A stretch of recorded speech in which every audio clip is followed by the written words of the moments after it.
Intermittent fasting वैसे बहुत अच्छी चीज़ है, शुगर की मैनेजमेंट के लिए बहुत अच्छी है, ब्लड प्रेशर की मैनेजमेंट के लिए बहुत अच्छी है। तो आपने डाइटिशियन से डाइट प्लान बनवाना है, आपने यूट्यूब से देख के डाइट प्लान फॉलो नहीं करने, या कोई भी एक फल ले लें 5 बजे के करीब। 6 बजे के करीब आपने कप ऑफ ग्रीन टी लेना है, आप ब्लैक कॉफी ले सकते हैं, 2 खाने के चम्मच इसबगोल 2 गिलास नीम गर्म पानी के साथ ले लें। स्ट्रेस को जितना हो सके, स्ट्रेस फैक्टर आपका कम होना चाहिए। नींद पूरी नहीं हो रही होती जिसकी वजह से उनका वेट लॉस नहीं हो पा रहा होता। अस्सलाम वालेकुम। तो आज हम नवंबर डाइट प्लान के बारे में बात करने जा रहे हैं। और नवंबर डाइट प्लान से पहले मैंने अपनी टीम से कहा, ज़रा मुझे देख के बताओ पब्लिक क्या चाह रही है, आवाम क्या चाहती है हमारी हमसे। मेरी टीम का जो फीडबैक है वो ये है कि लोग कह रहे हैं कि इंटरमिटेंट फास्टिंग पे ही हमें डाइट प्लान दिया जाए। अच्छा, ये एक बड़े मज़े की बात है कि मैंने जितने डाइट प्लान्स लगाए हैं लोगों का, उसके बाद यही होता था नहीं इंटरमिटेंट दे दें, इंटरमिटेंट दे दें। तो चलें, नवंबर डाइट प्लान जो है वो मैं इंटरमिटेंट फास्टिंग का डाइट प्लान शेयर कर रही हूँ। विंडो हम रखेंगे उसमें 11 बजे से लेकर 7 बजे तक, बिकॉज मुझे लगता है कि ये सबसे ज़्यादा प्रैक्टिकल विंडो है। आप अपनी पसंद से विंडो आगे पीछे कर सकते हैं। जो वेट लॉस आप इसमें एक्सपेक्ट कर सकते हैं वो 4 से 6 किलो है। अगर आप first time diet plan follow कर रहे हैं तो आप 8 किलो तक वजन इस डाइट प्लान से कम कर सकते हैं। इसमें चीटिंग नहीं होनी चाहिए। कोई मेडिकल हिस्ट्री है तो भी आपने इस डाइट प्लान को सख्ती से फॉलो नहीं करना। इंटरमिटेंट फास्टिंग वैसे बहुत अच्छी चीज़ है, शुगर की मैनेजमेंट के लिए बहुत अच्छी है, ब्लड प्रेशर की मैनेजमेंट के लिए बहुत अच्छी है। लेकिन अगर आप ब्लड प्रेशर या शुगर की मेडिकेशन पे हैं, या वैसे आपको शुगर या ब्लड प्रेशर का मसला है, तो आपने डाइटिशियन से डाइट प्लान बनवाना है। आपने यूट्यूब से देख के डाइट प्लान फॉलो नहीं करने, या कोई भी मेडिकल हिस्ट्री हो। बिकॉज देखिए ना, शुगर का पेशेंट अगर इंटरमिटेंट फास्टिंग बगैर डाइटिशियन से पूछे या कंसल्ट किए शुरू करता है, उसकी शुगर लो हो सकती है। इसी तरह ब्लड प्रेशर अक्सर लो हो जाता है लोगों का जब वो इंटरमिटेंट फास्टिंग कर रहे होते हैं। अगर आपकी कोई मेडिकल हिस्ट्री है या आपको इस तरह का कोई भी मसला है तो आपने ये डाइट प्लान फॉलो नहीं करना। एंड जिन लोगों को पीसीओएस है वो ये डाइट प्लान फॉलो कर सकते हैं। जिन लोगों को हाइपोथायरॉयडिज्म है वो ये डाइट प्लान फॉलो कर सकते हैं। बस वो प्री ब्रेकफास्ट को अपनी थायरॉक्सिन, थायरोनॉम या जो भी वो मेडिसिन थायराइड के लिए इस्तेमाल करें उससे रिप्लेस कर देंगे। स्टार्ट हम करेंगे प्री ब्रेकफास्ट से। प्री ब्रेकफास्ट होगा 1/4 चाय का चम्मच सफ़ेद ज़ीरा, 1 इंच दालचीनी का टुकड़ा, 1 इंच अदरक का टुकड़ा और 1/4 चाय का चम्मच सौंफ। रात को 1 लीटर पानी में भिगो के रखना है। 1 गिलास उठकर पीना है, बाकी थोड़ा थोड़ा करके पूरे दिन में ख़त्म करना है। थायराइड के पेशेंट ने सादा पानी के साथ अपनी थायरॉक्सिन लेनी है और उसके 3 से 4 घंटे के बाद ये वाला पानी शुरू करना है। नाश्ता होगा तकरीबन 11 बजे के करीब। एंड इस डाइट प्लान में मैं चाय स्ट्रेट अवे साथ ही देने लगी हूँ। अभी मैं भी आई हूँ क्लिनिक, तो मैंने आते साथ ही अपनी भी ब्लैक कॉफ़ी मंगाई है।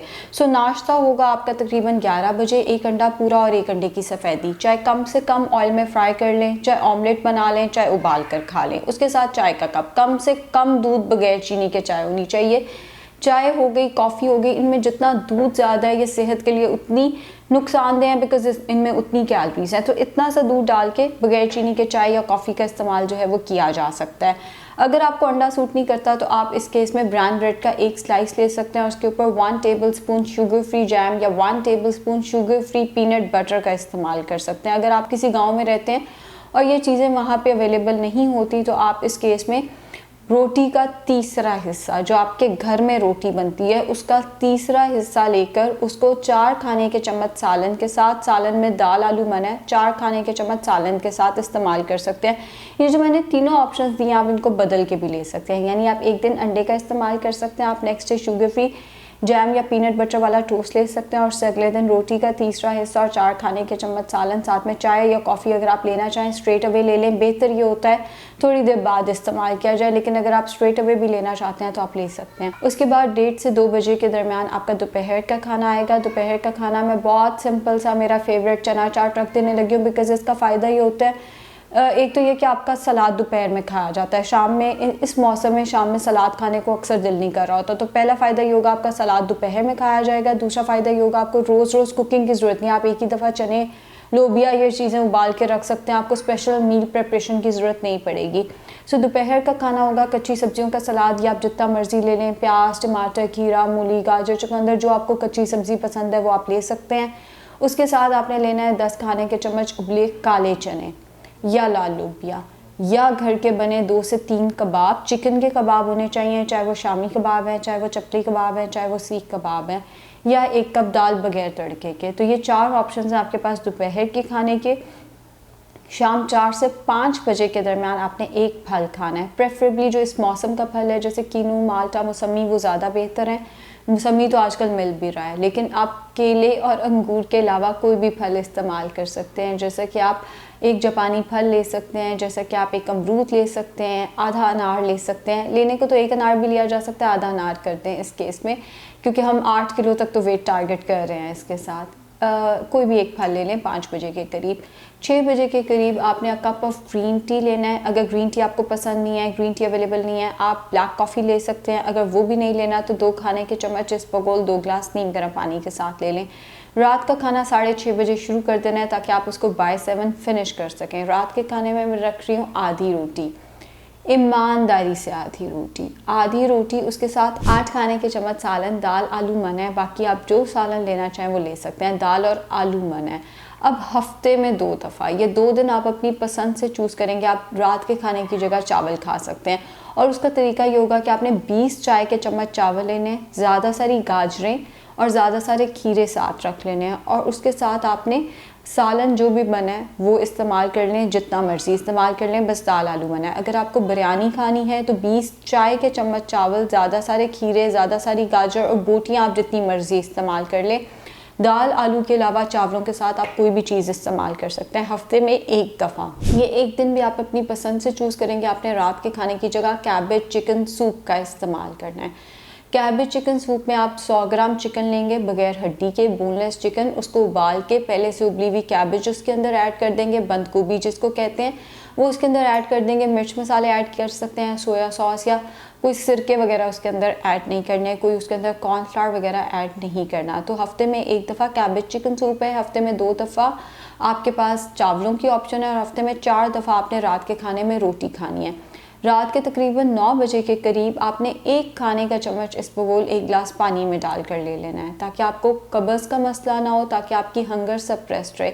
अगर आपको इसबगोल सूट नहीं करता तो आप इस टाइम पे सना मक्की का इस्तेमाल कर सकते हैं। 1 चाय का चम्मच सना मक्की 1 कप पानी में 2 से 3 उबाले दिलाकर इस्तेमाल कर लें। अब सना मक्की भी अक्सर लोगों को सूट नहीं करती, उनके पेट में दर्द हो जाती है।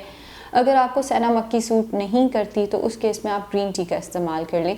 वो भी अगर सूट नहीं करती आपको तो आप सब कुछ छोड़ के बस इस टाइम पे 2 से 3 ग्लास नीम गर्म पानी के, जिसे कोसा गर्म पानी कहते हैं, उसके इस्तेमाल कर लें। इस पूरे डाइट प्लान के साथ आपने 10,000 स्टेप्स मिनिमम आपने पूरे दिन में पूरे करने हैं। हमारे पास सबके पास मोबाइल्स पड़े होते हैं जो आपके स्टेप्स काउंट कर रहे होते हैं। लेट से आप नहीं स्टेप्स काउंट कर सकते तो आपने 30 मिनट तेज़ी से वॉक करनी है। इस तरह से वॉक करनी है कि आपकी दिल की धड़कन तेज़ हो जाए। अक्सर लोगों की ये कंप्लेन होती है, हम वॉक करते हैं मगर हमें पसीना नहीं आता। पसीना आने का वेट लॉस से कोई ताल्लुक़ नहीं है, ये मिथ है। पसीना आए ना आए, आपका हार्ट रेट बढ़ना चाहिए, उससे आपका वर्कआउट जो है वो बेहतर होता है। वाटर इनटेक अपना 6 से 8 ग्लासेस रखें। मौसम बदल गया है तो मैं ये नहीं कहूँगी कि आपने 8, 10, 12 ग्लास पीना है। 6 से 8 ग्लास आप अपना वाटर इनटेक रखें। एंड खाना जो है वो कम से कम ऑयल में बने। जैतून का तेल सबसे बेहतर होता है कुकिंग के लिए। अगर वो आप अफोर्ड नहीं कर सकते तो कैनोला सनफ्लावर ऑयल में भी कुकिंग की जा सकती है। जैतून का तेल सबसे बेहतर है। एंड स्ट्रेस को जितना हो सके, स्ट्रेस फैक्टर आपका कम होना चाहिए। बहुत सारे पेशेंट्स बहुत अच्छी डाइट करते हैं बट उनका स्ट्रेस फैक्टर बहुत ज़्यादा होता है, नींद पूरी नहीं हो रही होती, जिसकी वजह से उनका वेट लॉस नहीं हो पा रहा होता। तो अपना स्ट्रेस फैक्टर थोड़ा सा मैनेज करें, इंशाल्लाह चीज़ें बेहतर हो जाएंगी। अगर इसके साथ आपको कोई मसला आता है, हेयर नेल स्किन का या कोई इस तरह का मसला आता है, तो आप कोई भी अच्छे मल्टीविटामिन्स इस्तेमाल कर सकते हैं। जैसे आप HNS कैप्सूल्स इस्तेमाल कर सकते हैं, या कोई भी कैप्सूल्स जो है हेयर नेल स्किन के वो इस्तेमाल कर सकते हैं। मल्टीविटामिन्स वेट गेन नहीं कराते, बट मल्टीविटामिन्स का ज़रूरत से ज़्यादा इस्तेमाल भी नहीं करना होता। जैसे बहुत सारे, कल ही मेरे पास एक पेशेंट आई हुई थी जो पूरे 6 महीने या 8 महीने से आयरन की टेबलेट ले रही थी।